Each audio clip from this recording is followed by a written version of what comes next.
Grabe, Lolo. Ang dami nating ani ngayon. Nakakatuwa naman. Abay, siyempre. Tinulungan mo ko eh. Salamat ha. Maski alam kong pahinga mo dapat ngayong Sabado, ay sumaba ka pa rin sa akin para mag-ani. Wala naman pong day off sa akin eh. Masaya po ako na nakabalik po ako dito sa bukid at natutulungan ko po kayo. Kumusta ba naman ang pagtuturo mo dyan sa eskwelahan? Mabuti nga at nailipat ka na kagad dito. Di tulad nung nagsisimula ka pa lamang na napakalayo ng pinagtuturuan mo. Kaya nga po, Lolo eh. Swerte ho talaga ako. Kasi sa dami po ng mga nagpa-ranking at nag-apply, ako yung napili. At least ngayon, sa bahay na ako uuwi. Masasamahan ko na po kayo. Tapos, kapag wala pong klase, ay matutulungan ko pa po kayo dito sa mga pananim nyo. Ang swerte ko din talaga. At ikaw ang naging apo ko. Nako, naging senti ka na naman, Lolo ah. Hindi ah. Pero alam mo ba na bilib ako sa iyo, apo, kaninang tinitignan kitang namimitas ng mga ani. Bakit naman po, Lolo? Malaki na pala talaga ang pinagbago mo, apo. Ang sipag mo na. Hindi tulad doon na laging nagtatago at naghahanap ng lilim tuwing didilat ang araw. Kasi naman po, bata pa po ako nun eh. Dati, ayaw ko po yung ganito. Pero ngayon po, naiintindihan ko na kung gaano kahalaga ang ginagawa nyo. Ang saya-saya kayang mag-ani. Tignan mo, ang sasarap nito. Fresh na fresh. Mapaparami na naman ako ng kain nito mamaya. Yan na naman tayo sa mapapalakas ang kain. Bantayan mo yung katawan mo, apo. Nako, sinasabi ko sa iyo. Lolobo kan talaga. Lolo naman eh. Ito na naman katawan ko ang nakita nyo. Kasi ga, abay ang lapad-lapad mo na. Tapos tignan mo yan tiyan mo. Kailan ka ba manganganak? Hala siya. Grabe ka, Lolo ah. Biglang lumakas ang pag-ihip ng hangin. Napatingala si Gabriel at napansin na tila nagbabadya ang ulan. Nagsimulang dumilim ang langit. Agad niyang binilisan ang kilos at kinuha ang ilang piraso ng mga bunga. Gabriel, apo, bilisan mo na't parang uulan na. Kapag nabasa tayo rito, baka tayo'y magkasakit. Pero Lolo, marami pa pong di naaani. Sayang naman ko kung mababasa at masisira, lalo na po yung mga hinog na. Mas sayang kung magkakasakit tayo, apo. Ano ka ba naman? Saka di naman yan basta-basta mabubulok o masisira eh. Mabuti pa ay ipunin na natin itong mga nakuha natin. Agad nilang tinipon ang mga napitas na gulay at inilagay sa mga tiklis. Ang langit mas lalong dumilim at sa malayo ay naririnig na ang kulog. Lumalakas na rin ang pagbugso ng hangin. Lolo, may bagyo po ba? Abay, wala naman, iho. Pero parang kakaiba yung tunog ng kulog, ah. May kakaibang bigat din ang hangin. Ano pong ibig niyong sabihin, Lolo? Hindi ako sigurado, iho. Pero alam mo, kapag ganito nararamdaman ko sa hangin na mabigat, parang may masamang mangyayari. Yan. Bad vibes ka na naman, Lolo eh. Ulan lang po yan. Wala po kayong dapat na ipag-alala. Kaya meron o wala, ibig ko lang naman sabihin ay halika na at baka abutan tayo ng malakas na ulan.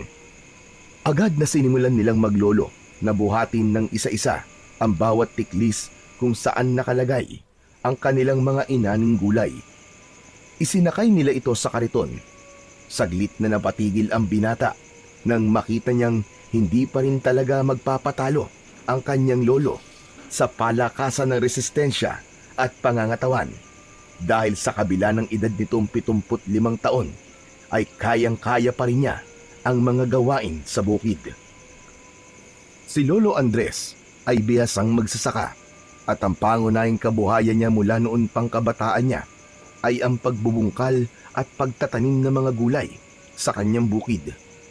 Kung ang mga matatanda sa kanilang baryo ay nagsipagretiro na, siya ay hindi pa rin nakukupasan ng lakas at kasanayan niya sa pagsasaka. Masipag, matyaga at hindi pa rin siya madaling mapagod. Halos hindi nga nito indahin ang init ng araw. Kumbaga nga, ay malakas pa ito sa kalabaw. Bukod sa pagiging magsasaka, kilala rin siya bilang isang albularyo sa kanilang baryo. Pinaniniwalaan ng mga tao na siya ay may taglay na mutya o ng agimat na siyang nagbibigay sa kanya ng kakaibang sigla at proteksyon laban sa anumang klase ng sakit. Sikat siyang albularyo dahil marami na siyang napapagaling na mga may sakit. Para kay Lolo Andres, hanggat kaya pa ng kanyang katawan, patuloy siyang magsasaka at magpapagaling ng may sakit dahil ito ang buhay na kanyang kinagisnan at minahal. Samantala, habang patuloy silang nagmamadaling mag-ayos ng mga ani, mas lalong lumakas naman ang ihip ng hangin. Naging mabagsik at halos bumayo na parang isang paparating na bagyo. Napilitang huminto ang dalawa sandali upang takpan ang kanilang mga mata mula sa alikabok at dahong nilipad ng malakas na hangin. Nang medyo kumalma, ay agad nilang itinali ang mga tiklis sa kariton. Nako, kailangan na po natin bilisan, Lolo. Mukhang babagsak na po talaga ang ulan. Heto na, sige na. Bilisan na natin at baka mamaya maabutan pa tayo ng pagbaha sa palayan. Biglang gumuhit ang malakas na kidlat sa kalangitan, kasabay ang malakas na dagundong ng kulog. Agad na napahinto ang dalawa, kapwa na tulala sa kanilang nakita. Ang liwanag ng kidlat ay mabilis pero nakapagbigay ng kakaibang liwanag sa madilim na kapaligiran. Ngunit ang mas nakaagaw ng pansin ay ang punong bigla na lamang nagliyab. Lolo, nakita niyo po ba yun? Tinamaan po ng kidlat yung puno. Oo nga, ano? Pero teka, mukhang may kakaiba sa punong yun, ha? Tingnan mo, nagliliyab siya, pero hindi naman nasusunog. Oo nga, no. Posible po ba yun? Nangyayari po ba talaga yun, Lolo? Abay, anong akala mo? Palabas lang yan nakikita mo. Ang asul na apoy, tanda na may makapangyarihang mutya sa lugar na yan. Ano po? Mutya? Ano pong ibig niyong sabihin, Lolo? May agimat po sa loob ng puno, ganun po ba? Oo, iho. Sa tagal ko nang nag-aalbularyo, bihira ako makakita ng ganito. Ang asul na apoy ay palatandaan ng isang mutyang nilikha ng kalikasan. Isang bagay na hindi basta-basta nakikita ng tao. Hala, ano kayang mutyang nariyan, Lolo? Tignan natin, iho. Sandali lang, sandali lang.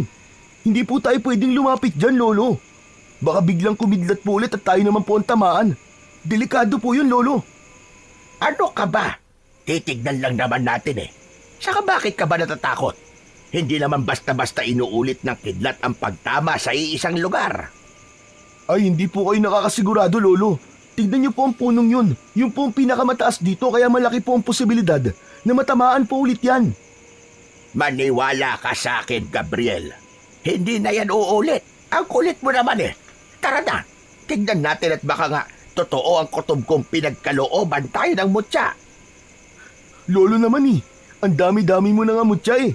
Tapos, di mo naman nagagamit lahat ng yun. Sinong may sabi sa iyong hindi ko nagagamit?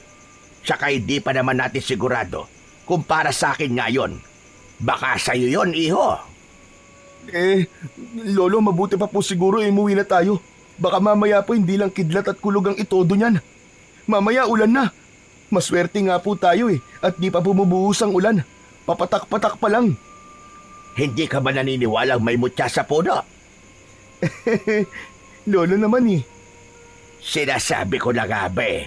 Alam mo, may mga mutya talaga na isinisilang mula sa iba't ibang elemento. Meron sa tubig, lupa, hangin at apoy. Ang yang nandyan sa puno na yan, sigurado ko na yan ang mutya ng buntot ng kidlat. Ano ho? Buntot ng kidlat? Huwag nating sayangin kasi yan ang isa sa pinakamakapangyarihang uri ng mutya na kayang pumatay ng kahit na anong klase ng nilalang mula sa dilim. Mga aswang, maligno o maging sa mga engkanto na may masamang hangarin. Ay, Lolo Andres, paano ba to? Sige na nga po, tara, tignan na natin. Sa mismong gitna ng biyak ng puno, unti-unti nilang nakita ang isang kakaibang bagay. Ito ay bilog, bahagyang mas maliit kaysa sa isang itlog ng pugo. Ang ibabaw nito ay makinis at makintab, animoy yari sa purong kristal. Pero sa paligid nito ay makikita ang mga mumunting sanga na nakapalibot, kawangis ng kidlat. May naririnig din silang mahinang tunog ng kuryente na nagmumula sa loob. Si Gabriel at Lolo Andres ay nakatayo sa harap nito, kapwa hindi makapaniwala sa kanilang nasaksihan. Pagbihira! Ang gandang mutya nito! Kakaiba talaga siya! Grabe, Lolo Andres. Totoo pala talagang may mga ganitong bagay sa mundo. Hindi ko napag-aralan sa science to ah. Ikaw lang eh. Di ka naniniwala sa mga pinaniniwalaan ko. Eh paano nakapagdawala ako? Sino ang magmamana ng pagiging albularyo ko? Aba, Gabriel, dapat ay ikaw yon. Mangyari, Lolo. Hindi ko po kasi talaga hilig yan eh. Saka, aaminin ko na po. Hindi po ako naniniwala sa mga sinasabi niyong mga nilalang sa dilim. Ganun din po sa mga agimat. Pero dun sa panggagamot niyo gamit yung mga halaman, dun po, naniniwala po ako. Apo, Gabriel, matanda na ako. Kailangan may magmana. Ikaw lang naman ang apo ko. Ikaw lang ang pwede kong turuan kung sakali. Pero Lolo Andres, teacher na po ako eh. At ito po ang daan gusto kong tahakin. Hindi po ang pagiging isang albularyo. Pasensya na po kayo, Lolo Andres.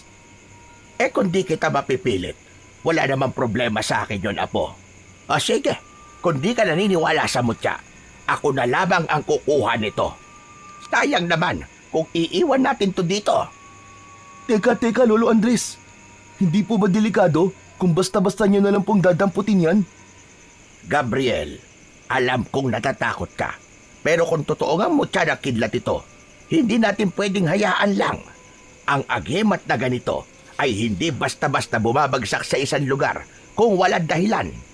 Baka may paparating na panganib. At ito lang ang tanging panlaban natin. Pero Lolo Andres, baka pumapahama kasi kayo eh.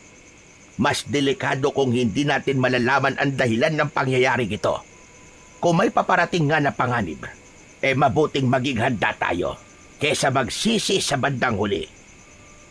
Dahan-dahang inilapit ni Lolo Andres ang kamay niya sa mutya. Pero bago pa man niya ito mahawakan, biglang gumapang ang maliit na kidlat mula sa mutya papunta sa kanyang kamay. Agad siyang umatras, hinahaplos ang nanginginig pang kamay. Halatang nasaktan siya, pero pilit niyang hindi pinapahalata. Lolo, ano pong nangyari? Nakuryente ako. Abay, ang lakas. Lumabas ata ang kaluluwa ko sa bisit na kuryente nito. Talaga po, Lolo? Pero, ayos lang po ba kayo? Gasking batang ire at nagtanong pa. Mukha ba akong ayos? Tignan mo nga't nanginginig pa rin ang kamay ko. Nagtaasan pa yata ang iilang piraso na lamang na buhok ko. Eh kasi naman kayo eh.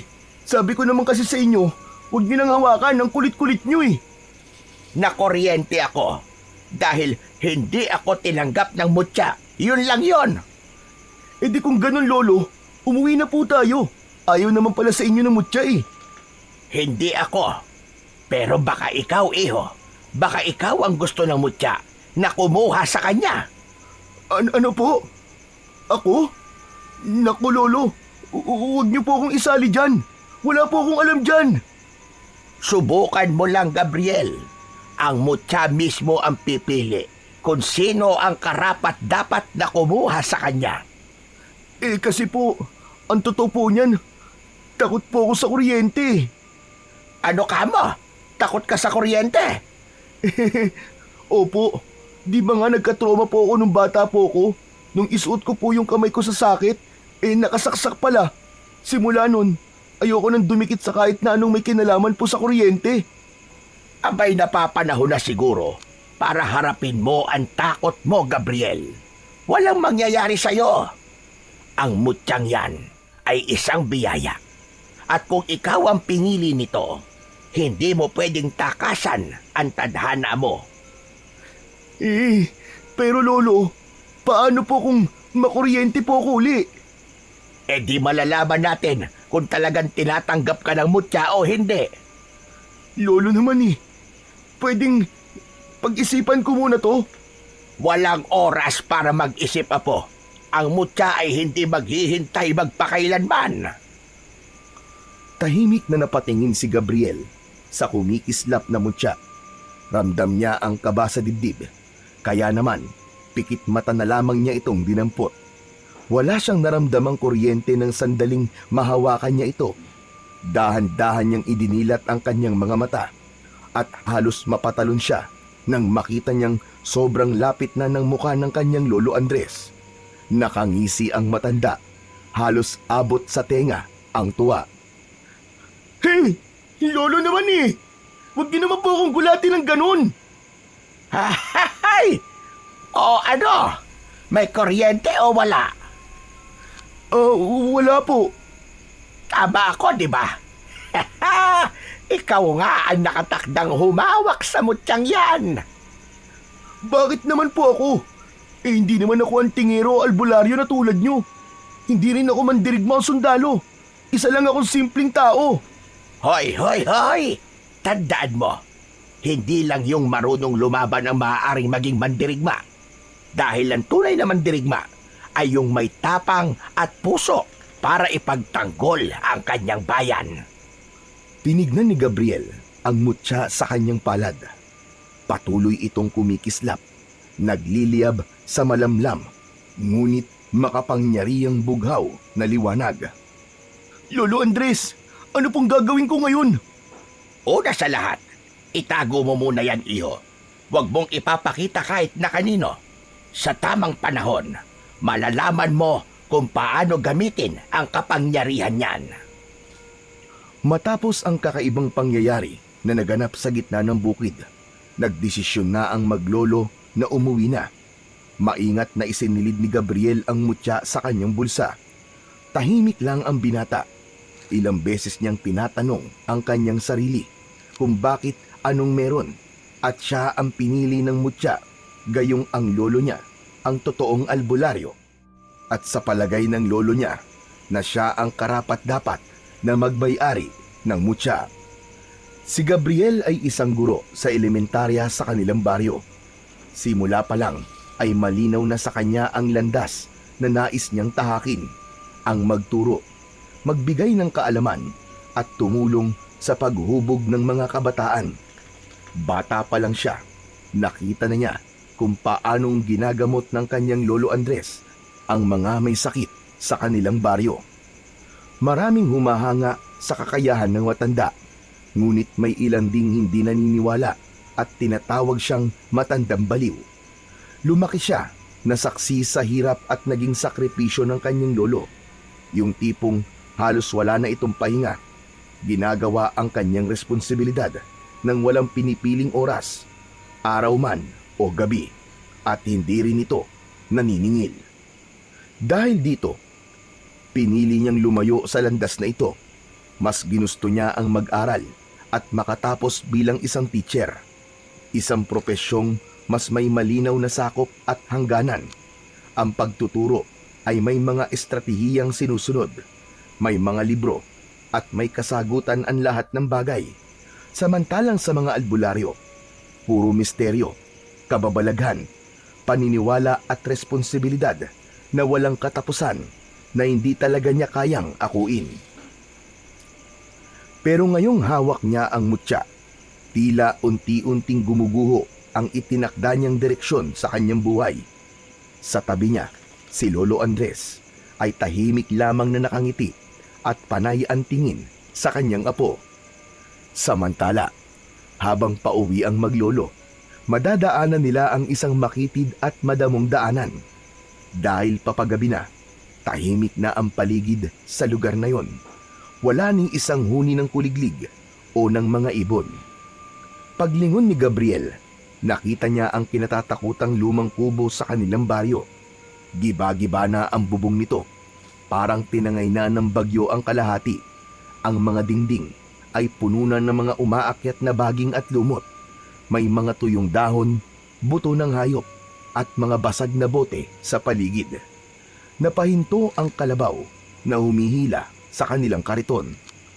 Lolo Andres, tignan niyo po oh. Yan ang bahay ni Tandang Silva. Napalunok si Gabriel. Alam niya ang pangalang yon. Si Tandang Silva, ang kilalang mabangis na mangkukulam. Marami ng kwento ang kumakalat tungkol sa kanya. May mga nawawalang bata na huling nakita malapit sa kanyang kubo. May mga magsasakaring nagsasabing madalas silang makarinig ng mga nakakakilabot na ritual at minsan pa nga ay nakakakita pa sila ng tila isang anino na nakalutang sa lupa, parang bantay sa nasabing bahay. Isang matandang lalaki raw ang madalas makita roon. Payat, kuba at may mahahabang daliri na tila laging may hinahagilap sa dilim.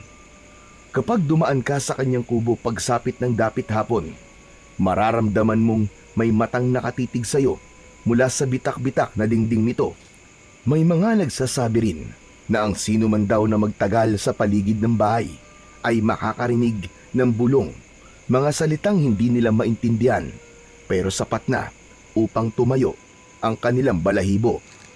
May ilang sumubok na sumilip sa loob ng kubo pero wala ni isa sa kanila ang nakapagbigay ng malinaw na paglalarawan kung ano ang nakita nila sa loob nun. Isa sa kanila ang natagpo ang nanginginig sa takot kinabukasan. Hindi nagsalita kahit kailan. Ang ilan na may basta na lamang naglaho. Siniko na siya ni Lolo Andres. Bilisan na natin! Huwag kang lilingon! Sa halip na sumunod, muling napatingin si Gabriel sa kubo. Hindi niya alam kung imahinasyon lang niya, pero may mga matang nakasilip sa butas ng dingding. Mabilis siyang napalingon sa kanyang lolo. Lolo Andres, may nakatingin po sa atin. Alam ko yon, iho. Huwag mo nang pansinin. Muling naglakad ang kalabaw at kasabay nito, naramdaman ni Gabriel ang malamig na simoy ng hangin na tila bumalot sa kanyang katawan. Ngunit habang unti-unti silang lumalayo, biglang bumukas ang bintana ng kubo nang walang anumang dahilan. Sa sandaling yun, isang nakapangingilabot na boses ang narinig nila mula sa loob. Malalim, basag at tila nagmumula sa kailaliman ng lupa. Loy ka lang, huwag ka magpapakita ng takot. Elo, sino po ba kasi yun? Di ba, matagal naman nang walang matanda dyan? Totoo ba yung mga sabi-sabi tungkol po sa bahay na yan? Tumahimik ka, huwag kang maingay. Andres! Napahinto si Gabriel. Para siyang nabuhusan ng malamig na tubig dahil sa narinig. Malinaw yun. Parang may tumatawag sa pangalan ng kanyang lolo. Mabilis siyang napalingon sa kubo. Ngunit wala naman siyang makitang tao. Wala maski anong galaw sa loob. Wala ring anino o bakas ng kung sino mang naroon. Nagpatuloy sila sa paglalakad. Pilit niyang kinalma ang kanyang sarili. Pero sa huli niyang paglingon doon, nakita niya ang isang matanda. Nakatayo ito sa may bakuran. May hawak na tungkod. Gulo-gulo ang kanyang mahabang buhok na kulay puti. Ang kanyang balat ay kulubot at maitim. Parang tuyong kahoy na unti-unting nalilipasan ng panahon. Ngunit ang mas nakakakilabot sa lahat ay ang kanyang mga mata. Hindi matukoy ng binata kung dilat ba ito o nakapikit.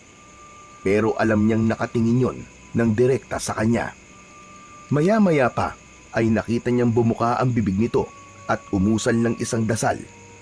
Bigla niyang naramdaman ang paghila sa kanyang braso. Tumingin ka sa daan, iho. Huwag ka nang lumingon dyan sa likod. Lolo, siya po ba si Tandang Silva? Hindi agad sumagot ang matanda. Ilang saglit nang tuluyang makalayo sila matapos ang ilang metro. Doon lamang siya nagsalita. Hindi ko alam na nakabalik na pala siya. Masama ito, iho. Pero lolo, siya po ba talaga yon? Si Tandang Silva? Oo, siya nga. At hindi mo dapat basta-basta binabanggit ang kanyang pangalan. Lalo na kung nandyan lang siya sa paligid. Pero Bakit niya po kayo tinatawag? Parang meron po siyang gustong sabihin sa inyo. Dahil ako na lang ang natitira. Ano po? Kayo na lang ang natitira? Ano pong ibig niyong sabihin? Matagal nang may hidwaan sa pagitan namin. Noon pa man, isa na siyang makapangyarihan at kinatatakutang mangkukulam. May grupo ng mga albularyo noon na nagbabantay upang hindi siya makagawa ng gulo o makapaminsala. Ano po, Lolo Andres? Isang grupo? Ibig sabihin, marami po kayong albularyo na kumakalaban sa kanya noon? Tama ka, Gabriel. Hindi lang ako. 7 albularyo ang nagtipon noon upang tapusin ang kanyang kasamaan. Ako ang pinakabata sa kanila. Kung ganun, Lolo, ano po nangyari sa kanila? Isa-isa silang nawala. May biglang nagkasakit ng walang dahilan. Ang iba, nawala sa sariling katinuan. Tulala at hindi na muling nakabalik sa kanilang dating sarili. Pero ang pinakamatindi, may isa sa amin na bigla na lamang naglaho. Parang bula. Wala ni anino. Wala ni bakas kung nasan siya dinala. Ako na lang, Apo. Ako na lang ang natira sa 7 albularyo. Iniisip niyo po bang siya ang may kagagawan sa pagkawala ng mga kasama niyo, Lolo Andres? Sino pa nga bang may kapangyarihang gawin yon sa kanila? Eh di siya lamang, si Tandang Silva. Pero, paano niyo po napatunayan na siya nga po ang may sala? Gabriel, ang matandang yon ay delikadong tao. Hindi siya basta-basta. Maniwala ka sa akin. Hindi mo gugustuhin mapansin ka niya. Kung totoo po ang sinasabi niyo, bakit po siya bumalik? Magiganti ba siya sa inyo? Yan ang hindi ko pa alam. Pwedeng oo. Pwede rin namang hindi. Pero isang bagay ang sigurado ko. Sa muli niyang pagbabalik ay may mangyayaring hindi maganda. Manganganib ulit ang mga tao. Kaya, Apo, humanda ka. Ho? Bakit naman po ako maghahanda? Ano naman po kinalaman ko rito? Baka yan ang dahilan kung bakit ka binigyan ng mutya. Huminga ng malalim si Lolo Andres, saka tumitig kay Gabriel. Ang tanong, Apo, kaya mo bang tanggapin ang kapalaran mo? Pero Lolo, sinabi ko na po sa inyo ang sagot eh. Hindi po ako isang bayani at ayoko po maging isa. Okay na po ako sa pagiging isang ordinaryong teacher ko. Hindi ako makikipaglaban sa isang mangkukulam. Ikaw ang bahala. Pero sana, kung magbago ang isip mo, sana humaba pa ang buhay ko, Apo, para matulungan pa kita sa pagpapalakas mo at maisaling ko sa'yo lahat ng aking kaalaman. Lo, pambihira naman kayo eh. Huwag kayong ganyan magsalita. Para naman kayo namamaalam na niyan eh. Malakas pa po kayo oh. Di ba sabi nga ng ibang tao eh, malakas pa kayo sa kalabaw. Aabot pa kayo ng 100 taon o mahigit pa. Maniwala po kayo sa akin, Lo. Hindi natin masasabi yan, Iho. Lalo't nagbalik na siya. Alam ko ang sadya niya. May binabalak siyang hindi maganda. At hindi ko alam kung anong klaseng kasamaan ang dala niya ngayon. Hindi ko talaga alam. Lolo, huwag na po nating isipin yan. Hindi pwede, Gabriel. Kailangan nating maghanda. Samantala, sa loob ng munting kubo ni Tandang Silva, isang kakaibang ritual ang isinasagawa ng matanda. Nakapaikot sa loob ng bahay niya ang maraming itim na kandila. Sa gitna ng silid, isang malamig at matigas na bangkay ang nakahiga sa isang luma at sirasirang banig. Nagsimula na si Tandang Silva sa isang pabulong na orasyon. Pagkatapos ay dahan-dahan siyang lumuhod sa harap ng bangkay. Ang kanyang mga mata ng oras na yon ay pulang-pula, galit at tila nag-aapoy sa dilim. Nang simulan niya ang pagdarasal, biglang nagbago ang kanyang anyo. Nangitim ang kanyang balat, kasing kulay ng suot niyang itim na damit. Ang kanyang buhok ay naging puti lahat. Ang kanya namang mga kamay ay mas lalong nangulubot at napuno ng mga malalaking ugat. Nang matapos ang kanyang pagbabagong anyo, dahan-dahan niyang hinaplos ang bangkay habang patuloy pa rin siya sa kanyang orasyon. Matagal na panahon na rin, Andres. At ngayon, dumating na ang araw na ikaw naman ang tatapusin ko. Muli niyang hinaplos ang bangkay. Malamig, madulas, at waring may bahid ng kakaibang enerhiya. Isang ngisi ang gumuhit sa kanyang kulubot na labi. Isang ngiting puno ng kasiyahan at pagkasabik. Dahan-dahan siyang yumuko. Inilapit ang kanyang muka sa walang buhay na katawan. Nakiramdam siya. Tahimik na nakinig. Naghihintay. Ilang saglit pa. Tila may marahang paggalaw sa dibdib ng bangkay. Bahagyang umangat ang dibdib nito. Napakagat labi si Tandang Silba. Pinigil ang isang hagikgik. Mabuti! Napakabuti! Tumawa ng malakas. Natuwa siya sa kanyang tagumpay. Muli, isa na namang patay ang babangon. Isa na namang kaluluwa ang kanyang hawak. Bumangon ka! Bumangon ka, o halimaw ng kadiliman! Bumangon ka mula sa iyong maimbing na tulog at muling kumain ng laman ng mga mahihina! Biglang lumakas ang hangin sa loob ng kubo. Napahigpit ang hawak ni Tandang Silba sa bagay na kanyang nakapitan para hindi siya matangay ng malakas na hangin. Ilang saglit lang, ang bangkay ay biglang gumalaw. Unay gumalaw ang kanyang daliri, kasunod ang marahang pag-angat ng dibdib. Nagsimula itong kumilos at unti-unting nagkaroon ng buhay. Parang isang bagong nilalang na hinugot mula sa impyerno. Sa tuwa ng matanda, muli niyang itinaas ang kanyang mga kamay at mas matinding orasyon ang kanyang binigkas. Sige! Bumangon ka! Isa kang dungganon! Isang nilikha mula sa sumpa! Ang nilalang na kanyang nilikha mula sa itim na mahika ay isang aswang na dungganon, isang klase ng halimaw na di tinatablan ng dasal. Hindi nasasaktan sa anting-anting o sa kahit na ano pang mga agimat. Ang sino mang magtatangkang lumaban dito gamit ang karaniwang pangontra sa mga aswang ay tiyak na mabibigo. Si Tandang Silba, siya lang ang may kakayahang palakasin ito at siya rin ang makakapigil dito. Ngunit wala siyang balak na gawin yon. Hinila niya ang isang maliit na bote mula sa kanyang lamesa. Ito ay puno ng dugo. Dugo ng isang batang inosente na ginamit bilang sakripisyo. Ipinainom niya ito sa aswang at hinayaang sipsipin ito ang pulang likido. Sa wakas, nagawa ng aswang na bumangon, na puno ng matatalim na kuko ang kanyang mga kamay at paa, at ang katawan ay nabalot ng itim na kaliskis. Nakabuka ang kanyang bibig at lumabas ang dila na mahaba at matalim. Ang katawan nito'y mahaba at matipuno. May malapaniki itong pakpak.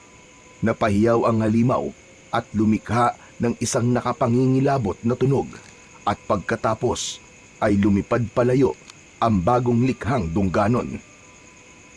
Namatay ang mga kandila sa loob ng kubo. Nabalot ng dilim. Ngumiti ang matanda. Sa wakas, magagawa ko ng lahat ng gusto ko sa baryong ito. Humanda kayong lahat. Lalo ka na, Andres. Lalo ka na. At sa pagkakataong ito, ako ang mananalo. Sa labas ng kanyang kubo, muling namuo ang maitim na ulap. Tinakpan nito ang buwan. Parang muling nagbabadya ang napakalakas na ulan. Samantala, sa loob naman ng bahay ng maglolo, hindi mapakali ang matanda. Paulit-ulit siyang tumatanaw sa bintana. Naramdaman niya ang kakaibang haplos ng hangin. Mainit yon at mabigat. Lolo, bakit parang kinakabahan po yata kayo? Gabriel, nararamdaman ko may masamang nilalang na bumangon ngayong gabi. Ano po?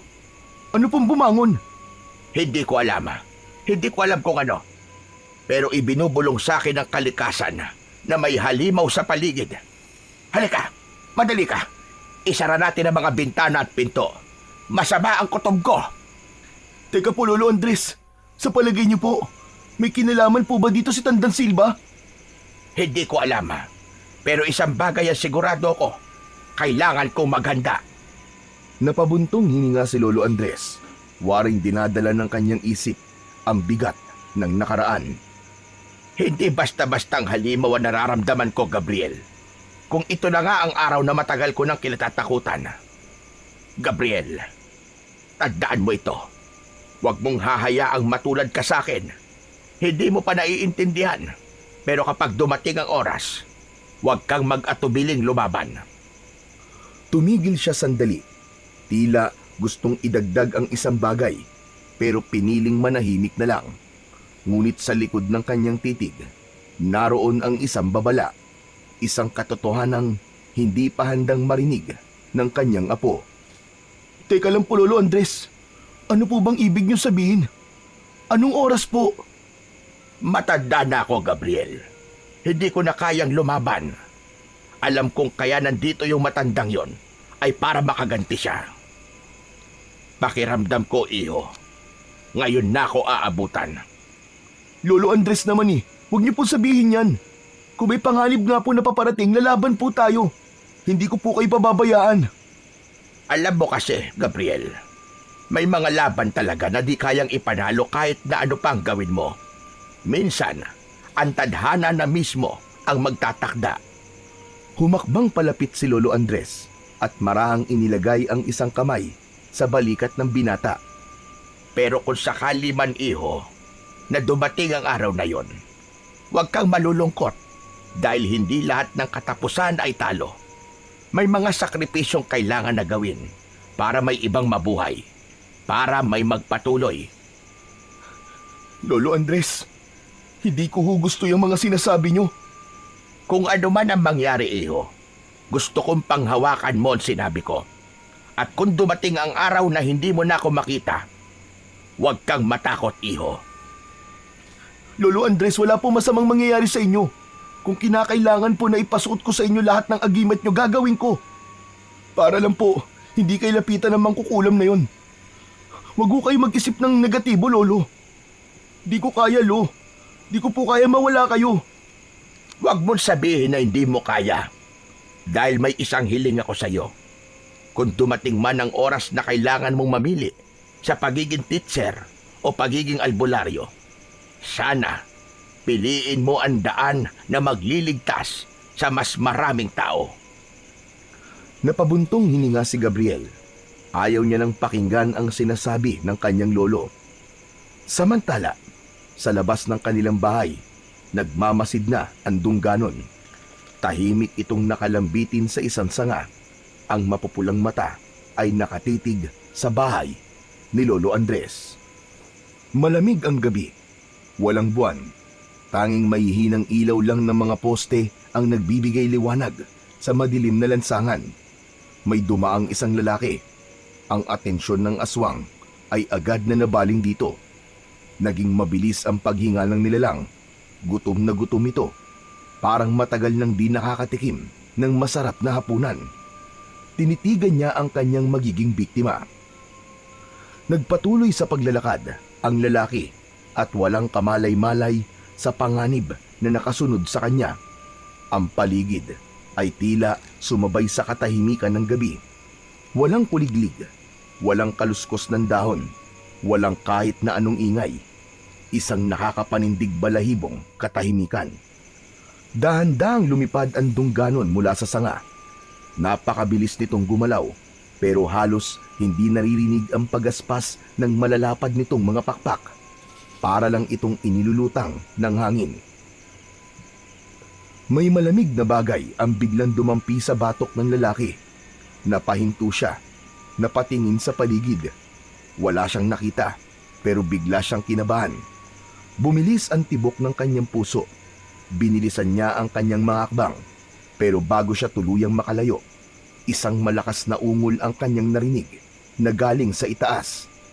Agad siyang napatingala. At sa isang iglap, isang mahabang kamay na may matutulis na kuko ang agad na sumunggab sa kanyang balikat at inilipad siya paitaas. Malakas ang kanyang naging sigaw, pero agad ding naputol nang maramdaman niya ang isang madulas at malamig na dila ng nilalang na dumampi sa kanyang leeg. Ang kasunod nito ay bigla siyang kinagat sa leeg at sumubsob ang muka ng aswang sa leeg nito. Sinipsip ang kanyang dugo. Napakislot siya sa sakit. Pilit niyang itinutulak ang nilalang pero hindi niya kaya, lalo pat nasa itaas sila. Alam niyang kamatayan din ang kahahantungan niya sa oras na mabitiwan siya ng aswang. Nagsimula siyang manlambot, unti-unting naubusan ng lakas habang ang dugo niya ay patuloy na dumadaloy papunta sa bibig ng aswang. Hindi nagtagal, bumagsak ang kanyang katawan sa kalsada. Nanghihina, nanginginig. Bumaba ang aswang. Nakatayo ito sa tabi niya habang pinapahid ang dugo ang pangil nito gamit ang dila. Tumingala ito sa langit at muli itong lumipad patungo sa kung saan.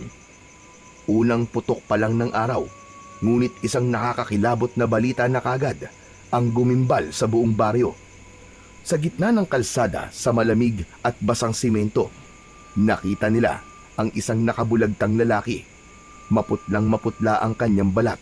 Ang kanyang mga mata ay nakadilat at parang takot na takot. Ngunit ang nagbigay ng kilabot sa mga tao ay ang nakita nilang dalawang malalalim na sugat sa leeg ng lalaki. Parang ginilitan ng matatalim na pangil. Ayon sa usap-usapan ng mga residente, ang sugat na yon ay hindi gawa ng isang hayop dahil malinis pero brutal. Wala ni isang patak na dugo ang kumalat sa paligid. Ang mga babae at matatanda ay walang magawa kundi antakpan ang kanilang mga bibig nang makita ang bangkay. Iisa ang kanilang sinasabi, isang aswang ang may gawa sa karumal-dumal na pagpatay sa lalaki. Sa gitna ng kaguluhan, si Gabriel ay papunta noon sa paaralan nang napansin niya ang nagkukumpulang mga tao. Habang papalapit siya, isang pamilyar na figura ang kanyang nakilala. Si Boy, isang 10 taong gulang na estudyante niya. Nakatayo ito sa harap ng kumpulan, hindi kumikilos, hindi nagsasalita. Nakatingin lang ito sa isang direksyon, tulalang tulala, nakanganga at hindi maipinta ang muka. Agad siyang lumapit para alamin ang pinagkakaguluhan ng mga tao. Ganun na lamang ang kabang naramdaman niya nang makita ang bangkay na nakahandusay sa kalsada. Napahinto siya at napalunok. Naramdaman niya ang panlalamig ng kanyang kamay pero pinilit niyang kumalma. Luminga-linga siya sa paligid. Kita niya ang takot sa mukha ng mga tao. May iba pang nasuka at hindi nakayanan ang tagpong yun. May iba nang lumalayo at ayaw na nilang tignan ang bangkay. Muling napatingin si Gabriel sa kanyang estudyante. Tahimik pa rin ang bata. Nakatutok lang ang mga mata sa patay. Lumapit siya at maraang hinawakan nito sa balikat. Naramdaman pa niya ang pagkagulat nito at bahagyang panginginig. Marahan niyang hinatak ang bata palayo. "Boy, anong ginagawa mo dito?" Si Kuya Mando po. Nakita ko po siya kagabi naglalakad. Dumaan po sa tapat namin. Pero... "Ano nakita mo, anak? May nakita ka ba? Nakita mo ba ang pumatay sa kanya?"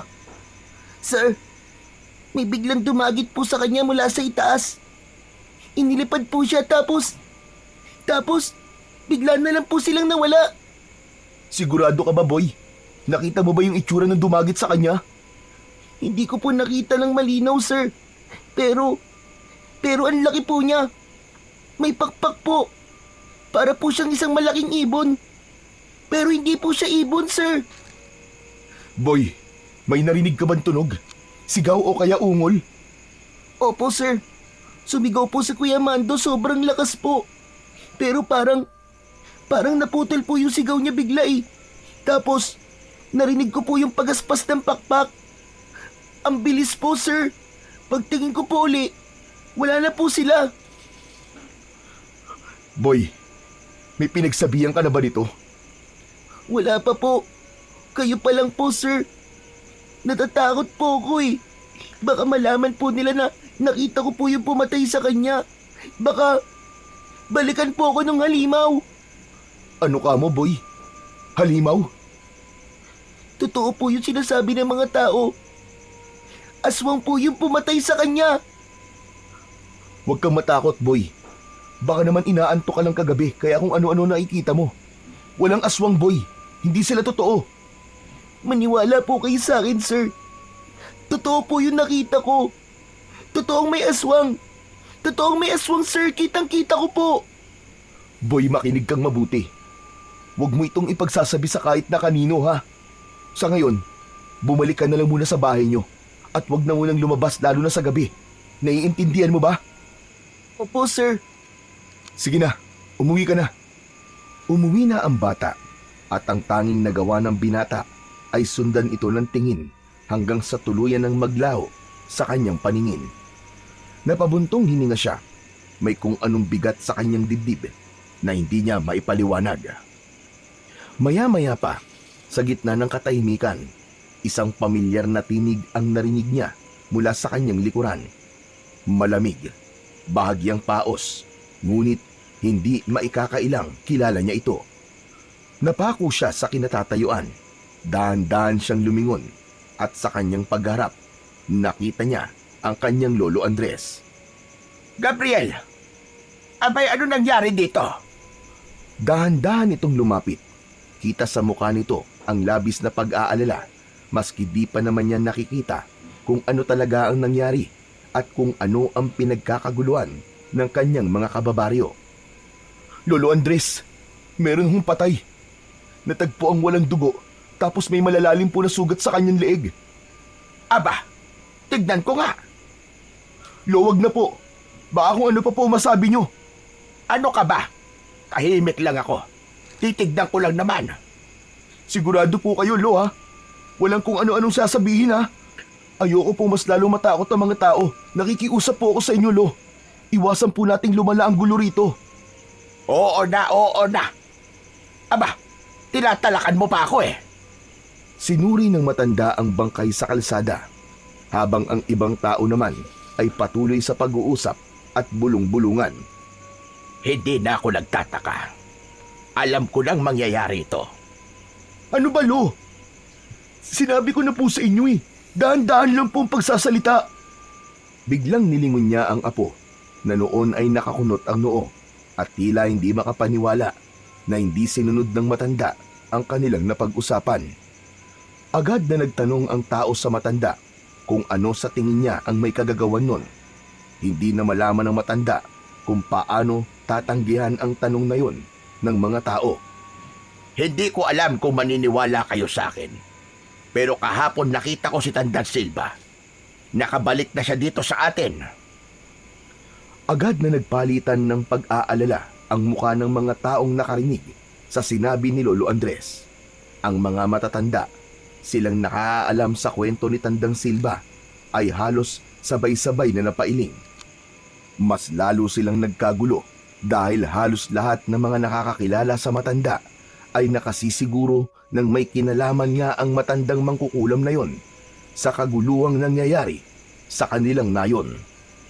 Lolo, ano ba? Hindi naman tayo sigurado kung yung matanda nga na yun ang may kagagawan nito. Huwag po kagad tayo mambibintang. Saka matanda na po yun. Paano naman niya mapapatay ang taon to? Maniniwala pa ako kung sasabihin yung baka adik ka may gawa nito o isang kriminal. Hindi, Apo. Sigurado kung di tao may gawa nito. May nararamdaman akong malakas na puwersa sa paligid. At ngayong may namatay na, sigurado ko na ito na ang simula.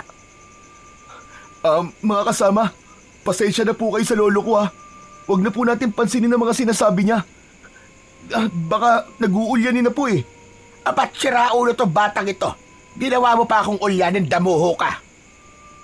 Agad na hinila ni Gabriel ang kanyang lolo palayo sa nagkukumpulang mga tao.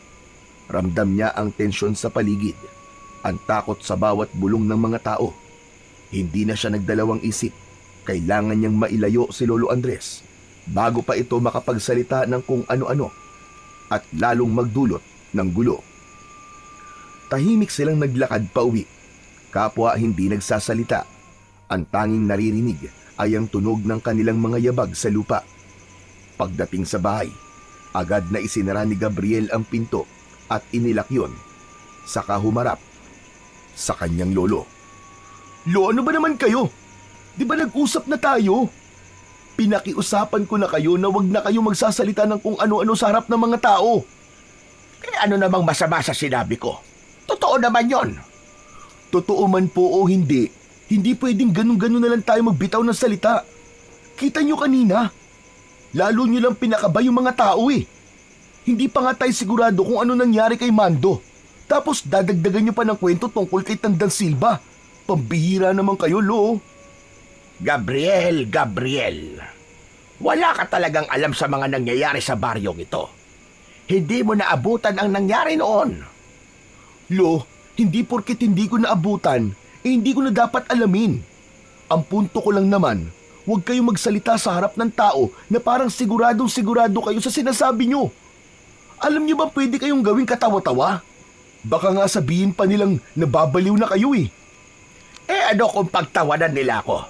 Mas mabuti na yung mag-ingat sila kaysa sa maging kampante tapos isa-isa na lang silang mawawala.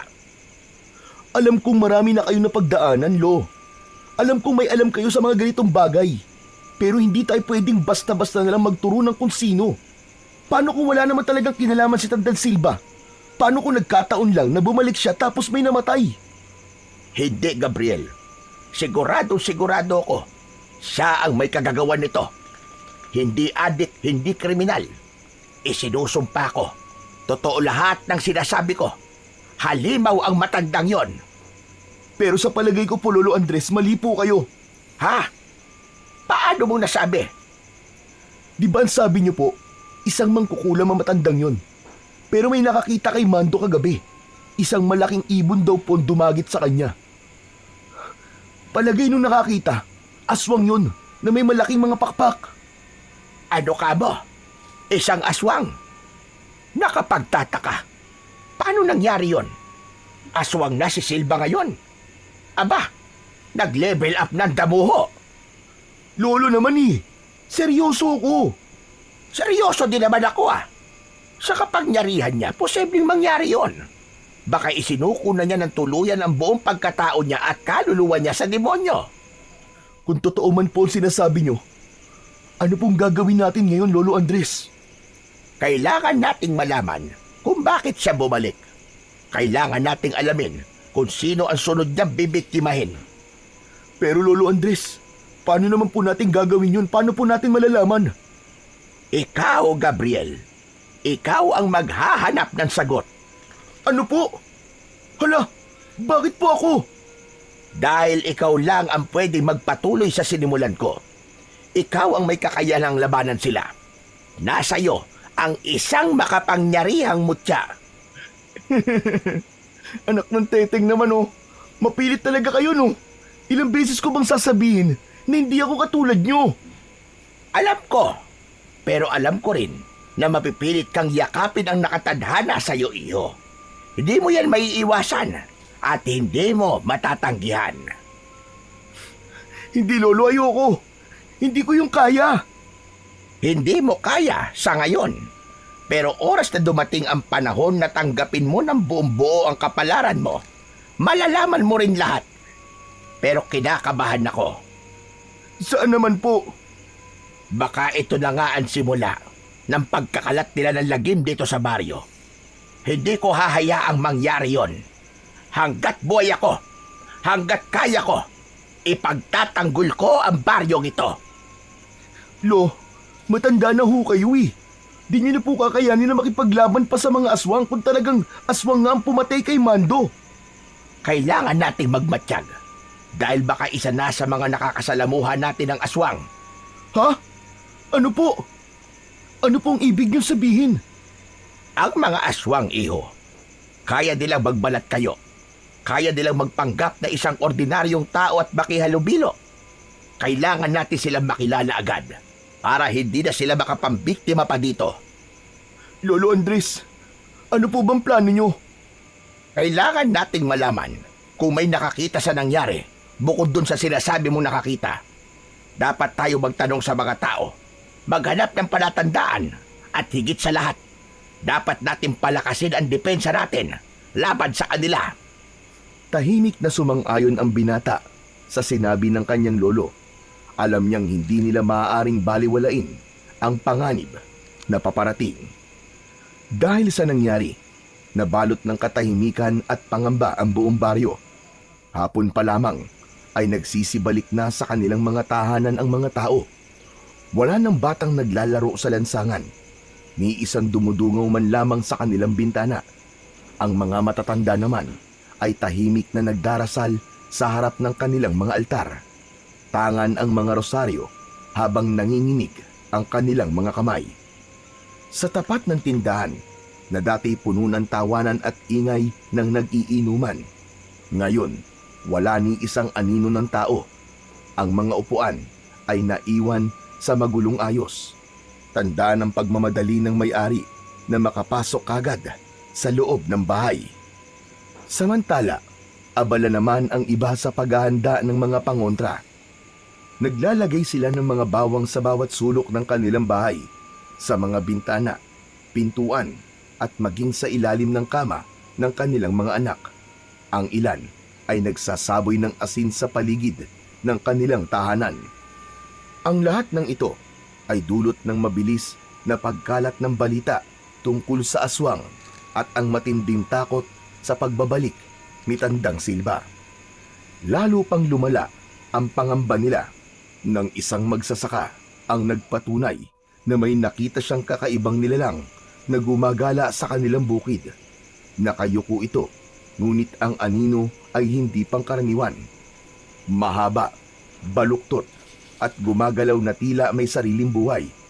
Samantala, isang matanda naman ang nagsabing nagising siya isang madaling araw matapos makarinig ng mabibigat na yabag sa kanilang bakuran.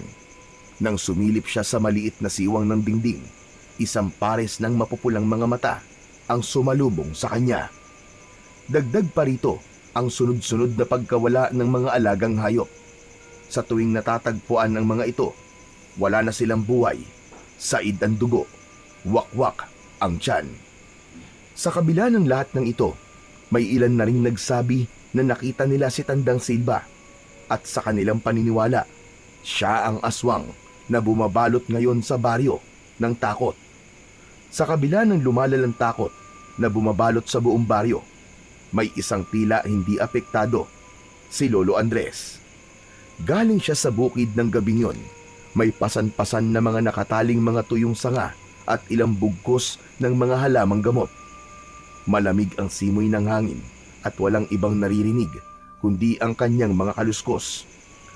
Habang naglalakad siya pauwi, bigla siyang natigilan nang maramdaman na parang may sumusunod sa kanya.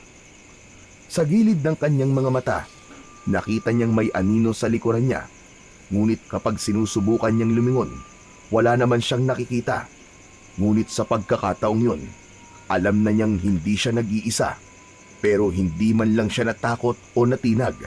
Sa halip, bahagya siyang ngumisi at iniling-iling ang ulo. Kung ako ang tinatarget mo, nagkamali ka ng planong biktimahin. Hayop ka! Subukan mo para matapos na yung kasamaan mo. Akala mo natatakot ako sa'yo? Nagpatuloy siya sa paglalakad hanggang sa muli siyang tumigil nang maamoy ang masangsang na hangin. Napatakip siya ng ilong dahil napakabaho ng kanyang nalalanghap. Amoy bulok na laman. Hindi siya nagpakita ng takot. Bagkus ay tumikim siya at dahang-dahang ibinaba ang pasan niyang mga kahoy sa lupa. Lumabas ka na! Kung gusto mo lumapit, lumapit ka na! Huwag mo na akong tinatakot-takot, leche ka!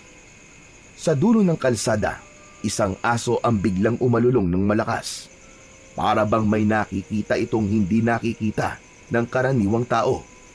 Agad na sumagot ang isa pang aso sa malayo. Unti-unting dumami ang mga umaalulong at tila nagbababala sa buong baryo na may masamang mangyayari. Napabuntong hininga si Lolo Andres. Hindi ka ba natatakot? May narinig si Lolo Andres na nagsalita mula sa kanyang likuran. Napangiti ang matanda. Hindi siya lumingon. pero mahinahon siyang sumagot. Hindi ako takot sa isang katulad mo. Matagal na kitang kilala at matagal na rin akong handa sa laban na to.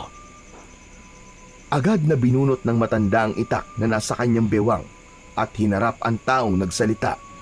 Yun ay walang iba, kundi si Tandang Silva. Matagal ko nang hinihintay ang pagkakataong ito, Andres. Kung may kailangan ka sa akin, abay sabihin mo na. Dahil wala akong oras sa mga ganitong klase ng drama. Huwag kang magmadali. Ang tagal nating hindi nagkita. Bakit hindi mo na tayo magkamustahan? Akala ko ay hindi ka na babalik. At bakit naman hindi? Hindi pa tapos ang misyon ko. Ikaw na lang, Andres. Ikaw na lang. Ikaw na lang ang natitirang antingero. At panahon na para kunin ko ang nararapat na sa akin. Anong pinagsasasabi mo, matanda ka? Ang baryong ito, matagal na dapat nasa ilalim ng kapangyarihan ko. Hindi pa ba sapat ang lahat ng buhay na kinuha mo? At marami pa ang susunod, Andres. Hindi mo na ako mapipigilan. Hindi na tulad ng dati. Matanda ka na. Mahina. Wala ka ng kalaban-laban sa akin. Tahimik sa loob ng ilang segundo. Tapos biglang tumawa ng malakas si Lolo Andres. Malalim, puno ng pangungutya. Sandali lang. Anong nakakatawa? Ay, ang kapal na mukha mong sabihing mahina ako. Ikaw, hanggang ngayon, nandito ka pa rin. Nagpipilit, desperado. Matanda ka na rin, Silva. Pero hindi ka pa rin natututo. Nagpatuloy sa pagtawa si Mang Andres habang pinapagmasdan si Tandang Silva. Kitang-kita ang inis sa mukha ng kanyang kaaway. Mas lalong naningkit ang mapupula nitong mga mata. Hindi ka pa rin nagbabago, Andres. Puro ka pa rin patawa kahit nasa bingit ka na ng kamatayan. At sino naman ang may sabi na nasa bingit ako ng kamatayan? Ikaw? Pasensya na, Silva. Pero hindi ako takot sa'yo. Lalo na't halatang halata kong namimiss mo ko. Hindi kita namimiss. Ang gusto ko lang ay matapos na lahat ng ito. Matagal na kitang dapat na pinatay. Aba, bakit hanggang ngayon ay buhay pa ako? Ang tagal mo naman. Tama na ang satsat. Wala ka ng ligtas, Andres. Sisiguraduhin ko ngayong gabi ay mamamatay ka. Sandali lang. Bago mo ako patayin, baka gusto mo ng gamot na pampakalma. Mukha kang stress at tuyot na matanda. Baka naman sumakit yung dibdib mo sa sobrang gigil. Walang silbi mga pinagsasasabi mo. Hanggang ngayon, inutil ka pa rin. Inutil? Aba, parang sarili mo yata ang pinariringgan mo, Silva. Anong ibig mo sabihin? Ilang dekada na ba tayong ganito? Ilang beses mo na akong pinagtangkaan. Pero ano ang resulta? Heto ko, buhay na buhay. Sabihin mo nga, kanino ka ba dapat mainis? Sa akin o sa sarili mo? Na kahit na anong gawin mo, hindi mo pa rin ako mapatay. Dumating na ang oras mo, Andres. Tapos na ang laro natin. Matutulad ka lang sa mga kasamaan mong albularyo nun. Wala ka ng laban. Ganon ba? Bakit parang takot ka pa rin? Hindi ako takot sa'yo. Hindi mo na ako mapipigilan. Wala nang anting-anting ang makakapigil sa akin. Talaga ba? Sigurado ka bang wala na talaga? May kinuha si Lolo Andres sa kanyang bulsa at inilabas doon ang isang maliit na bote ng langis. May nakababad na isang maliit na mutya. Kaagad niyang binuksan yon at ipinahid sa kanyang itak. Umuusok ito habang inilalagay sa talim ng kanyang sandata. Anong ginagawa mo? Sinabi mo kasing wala na makakapigil sa'yo, hindi ba? Di subukan natin kung totoo nga yan. Alam mo bang matagal ko nang hinihintay to? Matagal ko na gustong gumulong sa saig sa kakatawa kapag nakita kitang nahihirapan sa mga kalokohan mo. Ngayon, sigurado ka ng kaya mo ko. Di subukan mo. Hindi nag-aksaya ng oras si Lolo Andres Sa isang iglap, sumugod siya kay Tandang Silva. Tangan lahat ng natitira niyang lakas. Ngunit bago pa man siya makalapit, isang nakakakilabot na nilalang ang biglang bumagsak mula sa itaas. Malaki, maitim, at may malalapad na pakpak na parang isang dambuhalang paniki.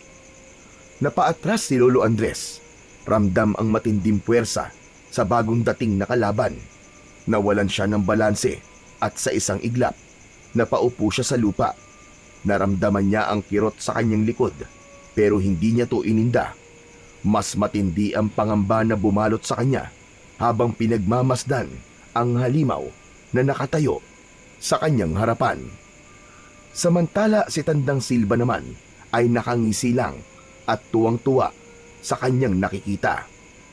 Andres! Andres! Sabi ko naman sa iyo, hindi ba? Hindi mo na ako kayang labanan ngayon. Hindi na ikaw ang dating antingero na kinatatakutan noon. Hayop ka! Wala ka talagang pinagbago, Silva. Hindi ka kailanman lumalaban ng patas. Mandaraya ka pa rin hanggang ngayon. At bakit naman ako lalaban ng patas? Kung sa ganitong paraan ako pwedeng manalo, gagawin ko. Wala nang ibang mahalaga sa akin, kundi ang magtagumpay. Anong halimaw naman niyang ginawa mo, Silva? Nagulat ka ba? Sinabi ko naman sa iyo kanina, hindi mo nakakayanin ang kapangyarihan ko. Humakbang siya paatras at itinaas ang kamay. Sa isang iglap, ang halimaw ay lumapit sa kanya. Lumuhod sa kanyang harapan na parang isang alagang hayop. Ang nilalang na ito, ang tatapos sa iyo, Andres. Wala ka ng kawala! Kaya mo lang sinasandalan ng halimaw mo. Kasi alam mong hindi mo ako kayang harapin ng ikaw lang. Wala na akong pakialam sa mga sinasabi mo. Puro kasatsat. Pero ito tatandaan mo. Ngayong gabi, Andres, magiging kwento ka na lang sa baryo na to. Agad na tumayo si Lolo Andres at ipinagpag ang alikabok na kumapit sa kanyang damit. Pagkaraan ay ngumisi. Wala ka talagang kadala-dala kahit kailan. At sino naman ang nagsabi sa'yo na kayang-kaya akong patayin yan? Marami na ako napatay na mga aswang. At yan pa bang ipagmamalaki mo? Isang orasyon lang yan. Patay na sa akin yan. Tumingala si Lolo Andres. Ipinikit ang kanyang mga mata at sinimulang bigkasin ang isang orasyon. Ang kanyang boses ay umaalingaw-ngaw sa paligid. Tila may bumabang enerhiya mula sa langit. Biglang lumakas ang hangin, umiikot sa paligid nila. Tignan natin ngayon kung sino ang mauuna sa hukay. Itinaas ni Lolo Andres ang kanyang kanang kamay, kasabay ng muling pagbibigkas ng orasyon. Ngunit di pa man niya natatapos ang orasyon, biglang sumugod ang aswang. Sumisirit ang laway mula sa bibig nito habang nakanganga. Mabilis ang kilos ng matanda. Umilag siya at mabilis na iwinasiwas ang kanyang itak.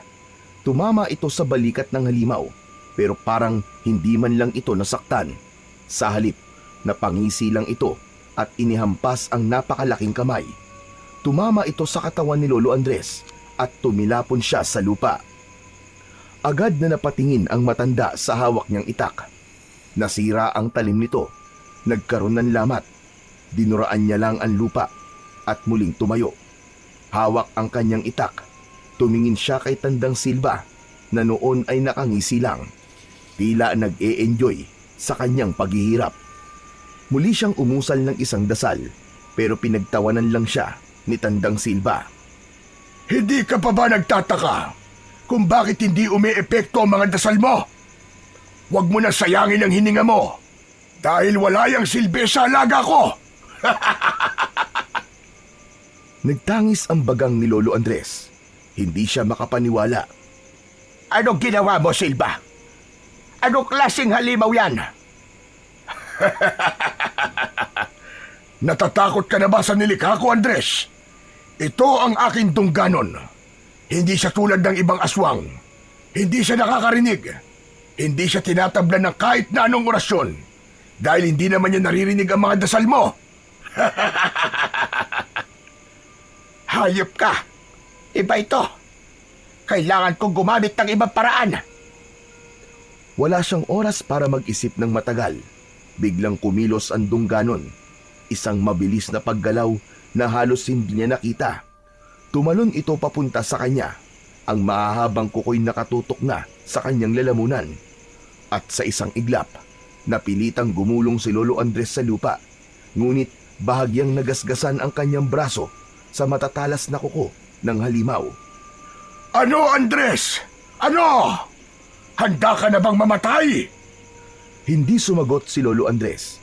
Dahan-dahan siyang umatras habang pilit na iniisip kung paano tatalunin ang isang aswang na hindi tinatablan ng dasal. Huwag kang masyadong pakampante! Bago mo ko mapatay, alamin mo muna kung kaya mo bang kalabanin ang susunod sa akin!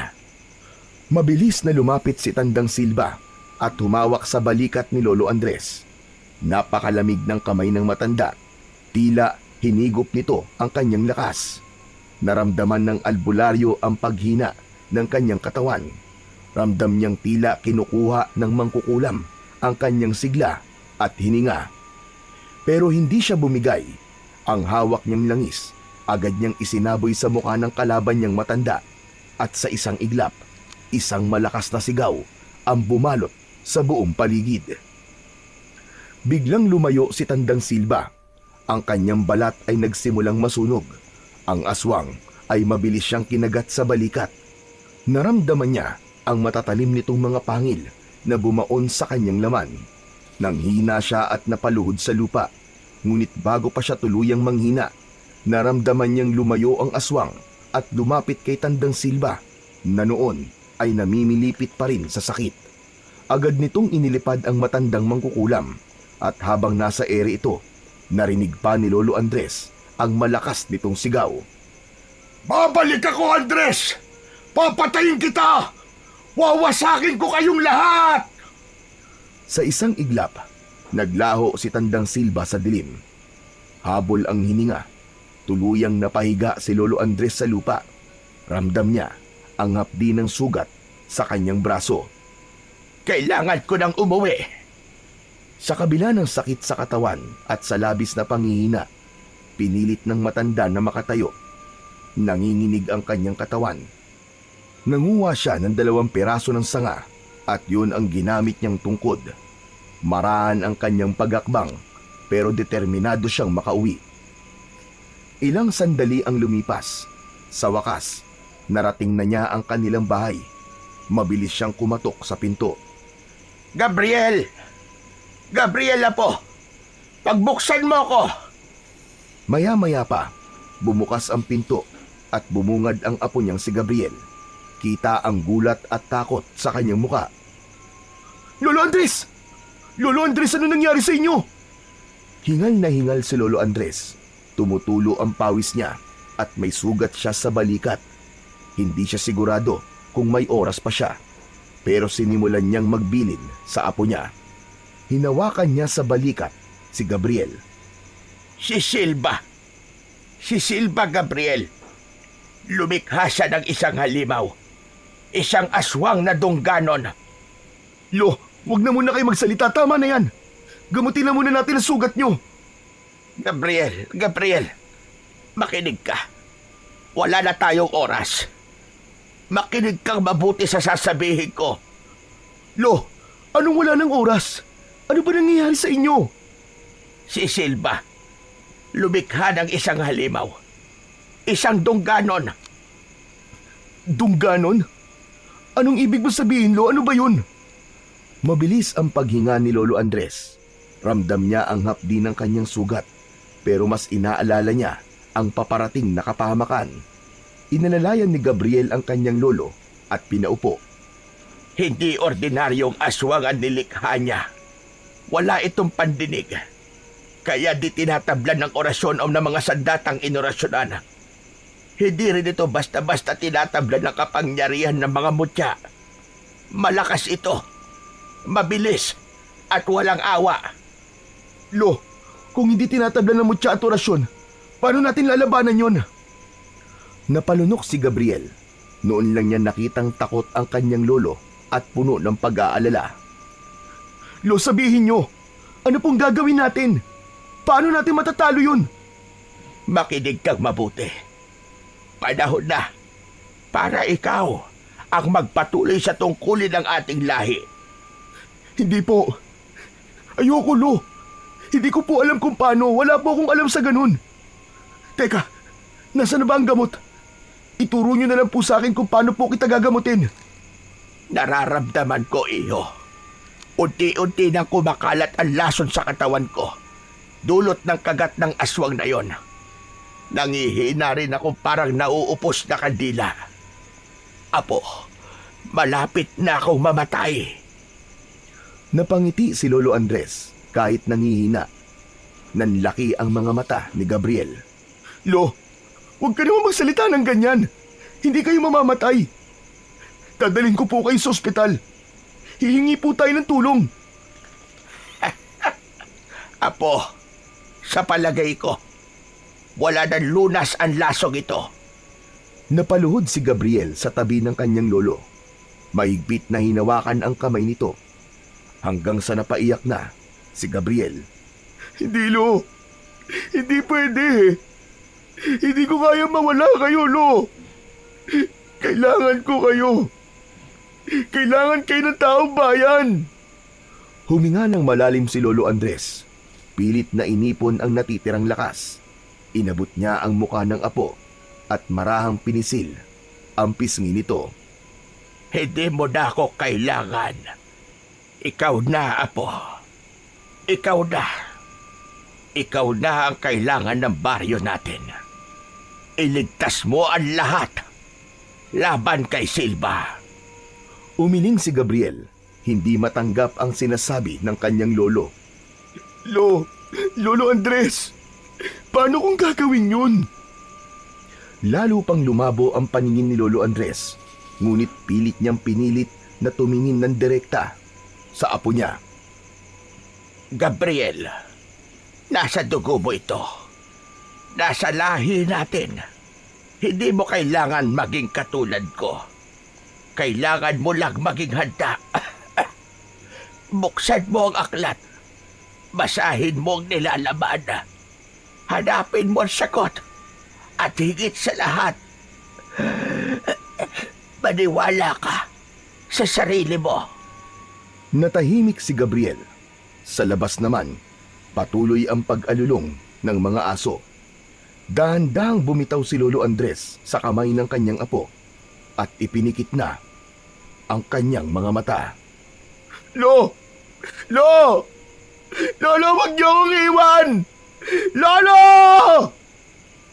Ilang beses na sinubukang gisingin ni Gabriel ang matanda, pero huli na. Tumigil na ito sa kanyang paghinga. Napaluhod sa sahig ang binata. Hawak ang kamay ng kanyang lolo. Parang biglang huminto ang mundo niya. Ang kaninang alulong ng mga aso biglang nawala. Para siyang nabingi. Dahan-dahang bumagsak ang kanyang noo sa dibdib ng kanyang lolo habang nanginginig ang kanyang katawan dahil sa labis na pag-iyak. Lolo, wag naman po. Wag niyo pa akong iwan! Lolo! Para siyang bata ulit na biglang hinahanap ang init ng yakap ng kanyang lolo. Yung pang-aasar sa kanya ng matanda at ang palad nitong palaging pumipisil sa kanyang balikat kapag kailangan niya ng mga payo at gabay. Ngunit sa pagkakataong yon, hindi na gumagalaw ang kanyang lolo. Hindi na rin ito tumugon. Huminga siya ng malalim. Pilit na nilalabanan ang bigat at kirot sa kanyang dibdib. Isang matagal na katahimikan ang bumalot sa sala. Hanggang sa maramdaman niyang may malamig na dampi ng hangin sa kanyang batok. Isang pamilyar na pakiramdam. Parang nung bata pa siya kapag pinapalakas siya ng kanyang lolo sa tuwing naduduwag siya. Muli niyang tinignan ang muka ng matanda. Kahit wala ng buhay, naroon pa rin ang bahagyang ngiti nito sa labi. Huminga siya ng malalim. Pilit na inaalis ang takot at panghihina sa kanyang katawan. Ito na yon. Wala na siyang ibang pagpipilian. Dahan-dahan niyang binitiwan ang kamay ng kanyang lolo. Tumayo siya at pinahid ang kanyang luha. Ipinikit niya ang kanyang mga mata. Pilit na inaalala ang bawat salitang sinabi ng matanda. Bago ito pumanaw ang aklat. Hindi ko kayo bibiguin, Lolo. Lalaban ako sa abot ng aking makakaya. Ipinapangako ko yan sa harap ng inyong bangkay. Kinabukasan, mabilis na kumalat ang balita tungkol sa pagkamatay ng nag-iisang albularyo sa kanilang baryo. Sa bawat sulok ay naging usap-usapan ito. Sa bukid, sa harap ng mga tindahan at maski sa loob ng simbahan, wala na ang natatangi nilang inaasahang magtatanggol sa kanila. Laban sa kadiliman. Agad na napuno ng mga tao ang bakuran at bahay nila Gabriel.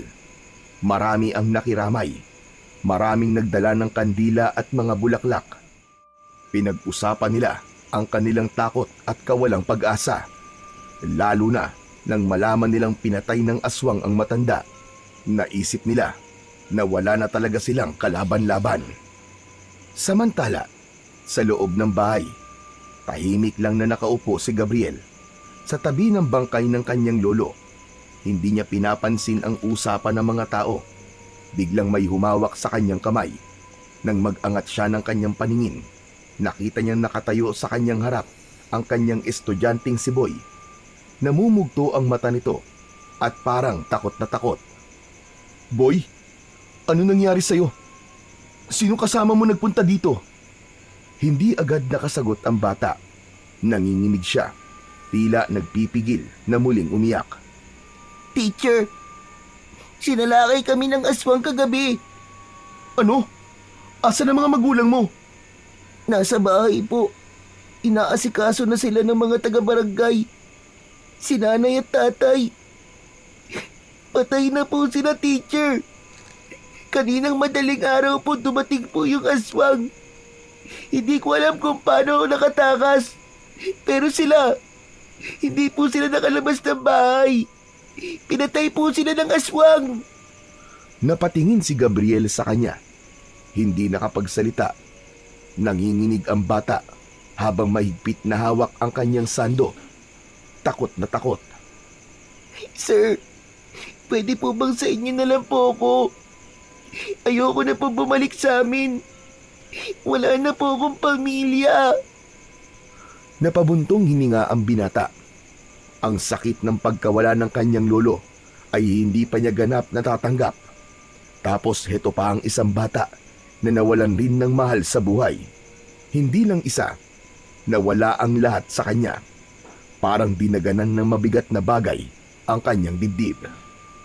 Nilingon niya ang bangkay ng kanyang lolo Andres. Alam niyang kung buhay pa ang matanda, hindi nito papayagang magdusa sa takot at lungkot ang bata. Hinawakan niya ang kamay ni Boy. Huwag kang mag-alala, hindi kita pababayaan. Mula ngayon, dito ka na sa akin. Pagsapit ng hapon, sabay na inilibing ang 3 bangkay na biniktima ng aswang. Si Lolo Andres at ang mga magulang ni Boy. Nang matapos maibaon sa lupa, nagsiuwian na ang mga tao. Naiwan si Gabriel at ang bata. Pareho sila na nakatulala sa bagong tabon na lupa.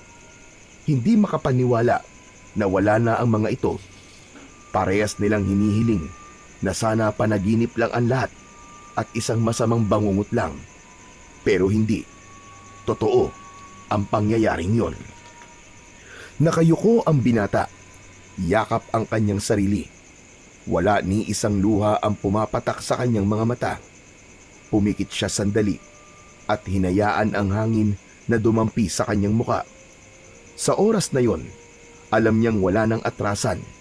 Kailangan niya nang gawin ang iniwang misyon ng kanyang lolo. Sa kanyang isip, isang pangalan ang paulit-ulit niyang iniisip. Yun ay walang iba, kundi si Tandang Silba. Biglang bumuhos ang malakas na ulan. Doon palang naisipan ng dalawa na umuwi. Pagkarating sa bahay, hindi na nag-aksaya ng oras si Gabriel. Agad niyang hinanap ang aklat ng mga orasyon na laging binabanggit ng kanyang lolo. Mabilis siyang nagtungo sa lumang aparador ng matanda at hinila pababa ang mga nakasalansan nitong gamit. Ang ilang lumang damit ay nagkalat sa sahig, pati na rin ang ilang kahon na puno ng mga alikabok. Nasaan ba yun? Nasaan ba ang aklat na yun? At ano bang itsura noon? Sir, may hinahanap po ba kayo? Oo, boy. Bago mamatay si Lolo, ibinili niyang hanapin ko ang libro ng mga orasyon niya. Ang sabi niya, doon daw makikita yung paraan kung paano mapapatay ang aswang. Tutulungan ko na po kayo maghanap, sir. Nagsimula silang maghalungkat sa mga kahon. Isa-isa nilang binuksan ito ni Boy. Samantalang si Gabriel naman ay nag-alis ng mga lumang tela at pinagpatong-patong na gamit sa isang lumang estante. Ang dami pong gamit ni Lolo. Saan kaya niya yun itinago? Hindi ko rin alam, Boy. Pero sigurado ako nandito lang yun. Nagpatuloy sila sa paghahanap at ilang saglit pa, napansin ni Gabriel ang isang maliit na kahon na nakasiksik sa ilalim ng lumang aparador. May kakaibang ukit ito sa kahoy at may tila lumang kandado na nakakabit. Boy, ilawan mo nga ito. Agad namang inilawan ni Boy gamit ang kanyang flashlight. Nang mailawan, doon nila mas nakita ang mga kakaibang marka ng kahon. May mga nakaukit na makalumang simbolo. Meron din itong isang bato sa gitna. Kunin mo, Boy, at buksan natin. Sir, sigurado ka bang safe yan? Baka naman may sumpayan. Walang masamang gamit ang lolo ko, Boy. Wala kang dapat na ikatakot. Mas nakakatakot pa nga yung aswang na pumapatay sa mga tao. Opo, tama po kayo. Dahan-dahang hinugot ni Boy ito sa ilalim, pero bigla rin niyang binitiwan. Oh, ba't mo binitiwan? Sir, may kuryente. Saka parang may gumalaw. Ano ka ba? Huwag ka matakot. Sige na nga, ako na nga ang kukuha. Natawa si Gabriel nang makita ang pagtataka sa muka ng kasamang bata. Naalala din kasi niya yung oras na nakuryente ang lolo niya nung tinangka nitong kunin ang mutya mula sa puno. Naisip niyang baka tulad ng mutya ang libro ay namimili din ng taong dapat na magmay-ari nito. Nakuha niya ang kahon nang walang kahirap-hirap. Dahan-dahan niya itong binuksan. Nakuha niya mula sa loob ang isang lumang libro na nababalot ng makapal na alikabok. Ayos! Ito na yun, Boy! Ito na yun! Agad niyang pinagpag ang lumang libro at pinunasan ang alikabok sa pabalat. Doon, unti-unting lumitaw ang mga nakaukit na simbolo, mga kakaibang letra at guhit na hindi nila maintindihan. Sa gitna ng takip, may isang malaking ukit ng araw na may mata sa gitna na parang nakatingin sa kanya mismo. May napansin din siyang maliit na uka sa mismong mata nito. Sir, ang kati sa ilong. Parang ilang dekada nang nakaimbak yung mga alikabok dyan ah. Tama ka, Boy. Matagal na itong tinago ni Lolo eh. Eh sir, naiintindihan niyo po ba yung mga nakasulat? Hindi. Hindi ko pa alam kung anong gagawin natin dito. Ang labo naman. Paano natin mapapatay ang aswang gamit ang libro na yan? Ah, alam ko na. Siguro ng tao pa yung aswang, sir. Di siya marunong magbasa. Takot siya sa libro. Ano yun, sir? Tuturuan mo siya magbasa? Pambihira ka naman, Boy. Hindi naman siguro ganun. Ikaw talaga puro kakalokohan. Sige ka, maririnig ka ni Lolo. Mumultuin ka nun. Hala, wag naman po, sir. Takot po ako sa multo. Kaya wag kang maingay. O sige na, bubuksan na natin yung libro. Agad na binuksan niya ang libro, pero dahan-dahan lang dahil may ilang pahina na halos maluray na sa kalumaan. Ang tinta ng ilan ay halos namumuti na rin. Nagkatinginan ang dalawa. Napakamot sa ulo si Boy. Naku, ba't ganyan na nakasulat dyan, sir? Alam mo bang basahin yan? Masyadong makaluma, Boy. At kakaibang pagkakasulat nito. Pero sabi ni Lolo, nasa librong ito ang lahat ng sagot sa mga tanong. Nagpatuloy siya sa pagbuklat ng bawat pahina. May isang nakasulat sa matandang wikang Latin na may nakaguhit na larawan, pero may nakitang kakaiba si Gabriel. Boy, tignan mo to. Parang kapareho ng mutya ko. Agad niyang inilabas ang mutya ng buntot ng kidlat na nakuha niya sa bukid at ipinakita yon sa kasama niyang bata. Oo nga no. Ibig sabihin, sir, may koneksyon ng mutya niyo sa aklat. Sa sandaling inilapit niya ito sa pahina ng libro, biglang kumislap ang mutya. Isang bughaw na liwanag ang gumapang sa kanyang kamay, papunta sa pahina. Sir, ano yan? Bakit ganyan, sir? Alam ko na, boy. Ang mutya ang susi para mabasa natin ang libro. Grabe! Ang astig, sir! Tulad ng nasa larawan, marahan niyang inilagay ang mutya sa uka na matatagpuan sa gitna ng mata ng araw. Sa sandaling lumapat ang mutya, isang nakakasilaw na liwanag ang lumabas mula rito. At ang simbolo sa pahina ay nagsimulang magbago. Unti-unting bumuo ito ng mas malinaw na mga titik. Sir, parang may buhay ang libro mo ah. Lahat naman ng libro may buhay eh. Di ba nga, lagi kong sinasabi sa inyo na ang bawat aklat kaya kayong dalhin sa kahit saan nyo gusto. At kaya nitong sagutin ang lahat ng mga bagay na gusto nating malaman. Opo, pero kakaiba po ang librong to. Parang di lang po sagot ang kaya niyang maibigay, sir. Kapangyarihan. Hindi nagsisinungaling si Lolo Andres. Mapapatay natin ang aswang sa pamamagitan nito. Pero hindi pa sa ngayon, boy. Kailangan ko munang pag-aralan ang laman ng librong ito at kung paano natin ito magagamit. Sige, sir. Susuportahan kita. Ako ang bahala sa mga gawaing bahay. Ako magluluto, maglalaba, mamalengke, kahit ano po. Wala po kayong ibang gagawin kundi pag-aralan yan. Salamat, boy ah. Hindi po. Ako po ang dapat magpasalamat ng malaki sa inyo. Habang nakapatong ang mutya, binuklat na nila ang mga pahina. Malinaw na ang mga sulat at naiintindihan na yon ni Gabriel. Isa itong aklat na puno ng mga orasyon na panlaban sa iba't ibang uri ng aswang. Hanggang sa isang pahina ang nakatawag sa kanya ng pansin, ang pahinang may larawan ng isang aswang. Yan! Yang aswang na yan! Siya yung sumalakay sa bahay, sir! Ganyan na ganyan po ang itsura niya! Sigurado ka ba, boy? Opo, hindi po ako maaari magkamali. Yan nga po yun. May malalaki siyang pakpak, tapos ang pangit po ng mukha niya, nakakatakot. Parang naaagnas po na bangkay.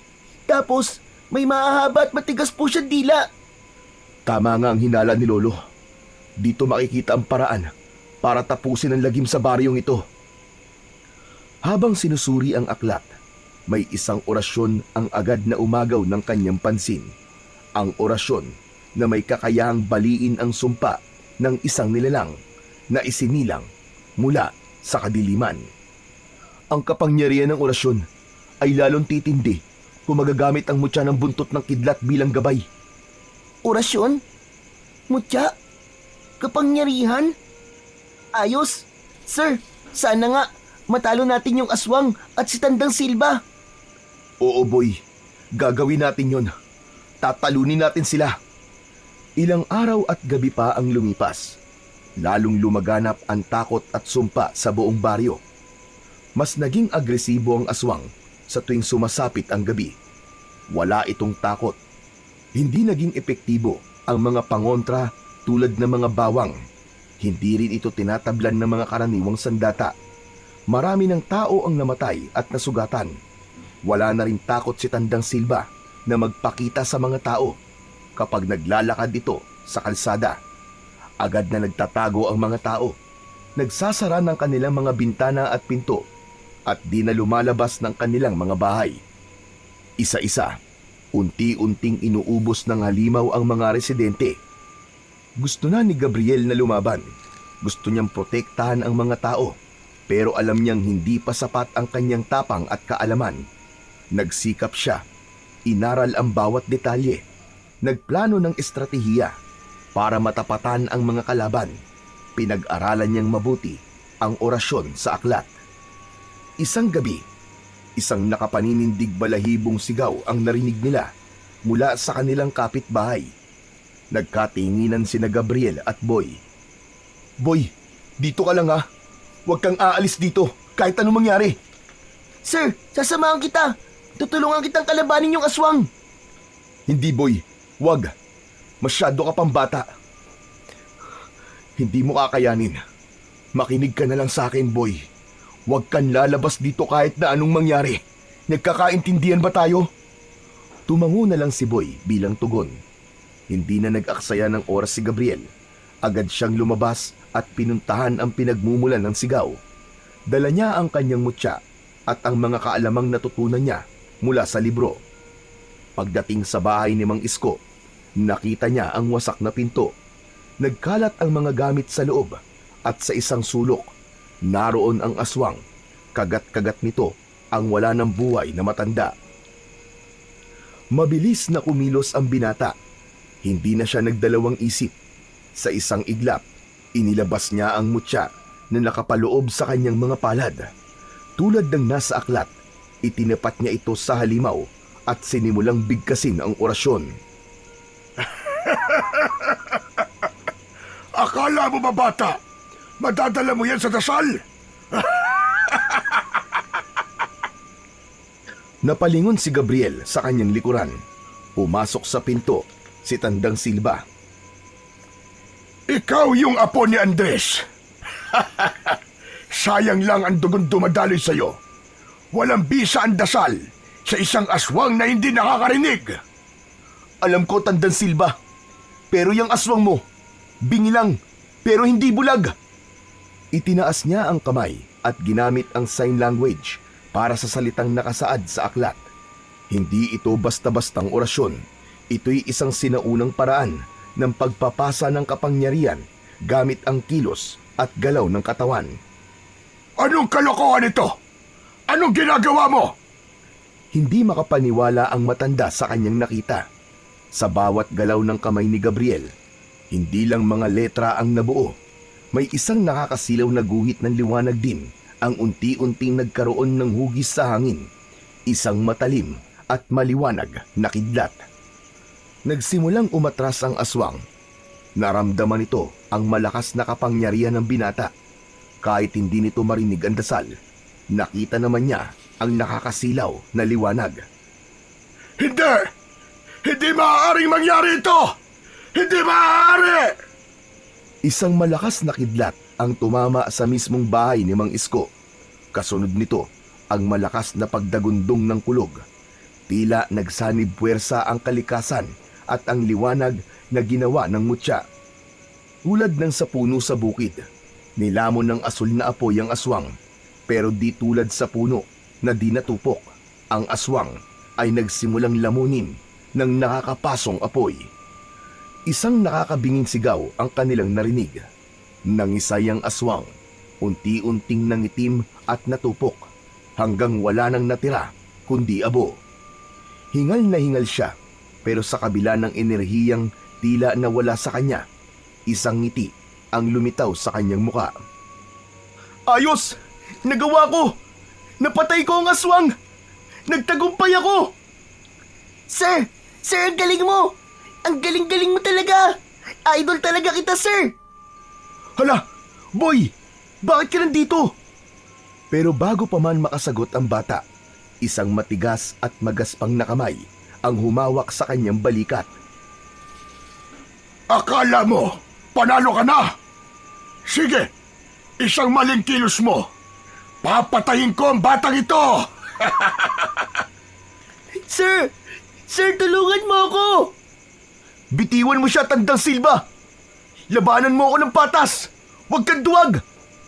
Ano sinasabi mong patas? Sa mga katulad ko, walang patas-patas. Isa lang ang importante, ang manalo. Ngayon pumili ka. Isuko mo sarili mong buhay o mamamatay ang batang ito. Natigilan si Gabriel. Hindi niya maisip kung ano ang susunod niyang gagawin. Alam niyang hindi siya pwedeng magpadalos-dalos. Hindi niya hahayaang mapahamak ang batang si Boy. Pero bigla siyang natigilan nang mapansing sumisenyas ang kanyang estudyante. Napatingin siya sa kamay nito. May hawak itong maliit na bote na may lamang langis. Napakunot ang noo niya. Nakilala niya yon. Ang bote na huling hawak ng kanyang lolo Andres bago ito namatay. Biglang naging magalaw ang mga mata ng binata. Ano, Gabriel? Handa ka na ba sumuko? Tama ka. Wala nga akong laban sa'yo. Mabuti naman at alam mo. Boy! Ngayon na! Sa isang iglap, kumilos si Boy ng mabilis. Sinamantala nito ang pagiging kampante ng mangkukulam. Ibinuhos nito ang laman ng bote sa paa ng matanda. Ano to? Aray! Aray ko, napapasto ako! Bago pa ito makagalaw, mabilis na nakaalis si Boy mula sa pagkakahawak ni Tandang Silva na noon ay iniinda na ang init at tila pagkapaso ng kanyang mga paa. Ang natitirang likido naman sa bote, agad niyang iwinisik sa muka ng matanda. Hindi ito maaari! Hindi ako matatalo ng isang bata! Sinamantala yon ni Gabriel. Mabilis niyang kinuha ang nakitang itak sa sulok ng bahay ni Mang Isko. Sinugatan niya ang sarili gamit ito at bumulong siya ng isang orasyon. Gamit ito, buong lakas niyang sinaksak ang matanda sa kanyang puso. Nanginig ang buong katawan ng mangkukulam at sumuka na rin ito ng dugo. Tapos na ang kasamaan mo, Tandang Silva! Hindi! Totoo nga ang sinabi ni Andres. Hindi ko kayang labanan ang papalit sa kanya! Umalulong ang mga aso, kasabay ng pagkamatay ng kinatatakutang mangkukulam sa baryo. Sir! Sir, tapos na ba? Patay na ba siya? Oo, Boy. Tapos na. Nagtagumpay tayo. Patay na ang pesteng mangkukulam. Kinabukasan, sa muling pagsikat ng araw sa baryo, natagpuan ng mga tao ang bangkay ni Tandang Silva sa bahay ni Mang Isko. Wala na ang mangkukulam na inakala nilang siya rin ang aswang na gumagala at pumapatay sa kanilang lugar. Masaya silang namatay na ang kinatatakutan nilang matanda. Samantala, sa bahay naman ni Gabriel, tinititigan ni Boy ang aklat ng mga orasyon. Sir, ano na bang gagawin natin dito sa libro? Itatago natin, Boy, dahil baka dumating ang araw, baka kailanganin natin ulit. Napangiti si Boy at ganun din si Gabriel. Sa wakas, matatahimik na ang kanilang baryo. Ngunit higit pa sa tagumpay nilang ito, ang pinakamahalagang bagay na kanilang nagawa ay ang pagkamit ng hustisya para sa mga mahal nila sa buhay. At isang pangako ang sinabi ni Gabriel bago nito itinago ang libro. Ngayong alam na niya ang sikreto ng libro, handa na siyang lumaban anumang oras na dumating ang mga kampon ng kadiliman. Ipinagpatuloy niya ang nasimulan ng kanyang lolo bilang isang mahusay na albularyo at manunugis ng aswang. Yun ang gusto ng kanyang lolo para sa kanya. Pero habang wala pa ang mga alagad ng kasamaan, ay pinagpapatuloy niya ang kanyang pagtuturo bilang isang guro. Sa kabila nito, palagi siyang alerto, nakabantay kung sakaling may mga mata na nakabantay at naghihintay ng tamang pagkakataon na umatake at magasik ng lagim sa kanilang baryo. Nangako siya sa kanyang sarili at sa pangalan ng kanyang lolo na habang siya ay nabubuhay, ipagtatanggol niya ang buong baryo sa abot ng kanyang makakaya, sa tulong ng mutya ng buntot ng kidlat at sa gabay ng mahiwagang aklat ng kanyang lolo.